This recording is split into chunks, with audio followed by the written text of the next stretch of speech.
Okay, so just to recap some of the things I think I picked out here. This deck was fine. It had a bit of an issue kind of punching up into larger creatures. I don't think the issue was actually like 5 drops. I think the issue was like 3 mana 2/3s, but that might just be a general archetype issue. I don't really know if there's a good way to solve that in the draft portion, just based off like my cards are 2/2s and their cards are going to be 2/3s. I'm just like, there's not a good way to, not like underrated cards I think that fight any better. The mana was great. I mean, 2 color splash one is probably gonna have good mana if you have 3 duels.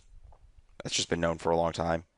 Uh, I really liked this combo, the Snakeskin Leaping Master. That did a decent amount of work. Uh, there's not really too much else. Like, there's a bunch of just obviously good cards in this deck. Like, oh look, a bunch of removal. Oh look, Trumpet Blast with 2 ponies. Oh look, I have 2 ponies to begin with. And I have like an aggressive curve. So I think that the big takeaway is that this is definitely an archetype, and it's definitely beatable with the correct blockers. I think that, though, I guess like you have this weird metagame of like this kind of archetype loses to those blockers, which then lose to the 5 drops, which then lose to this. So having that circular metagame is actually kind of interesting in draft.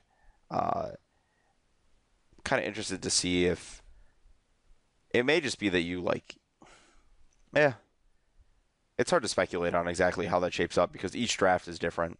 So I think that the lesson here may just be that you want to ensure that you do have access to some 3 drop blockers somewhere in order to beat this kind of deck, regardless of what you're drafting.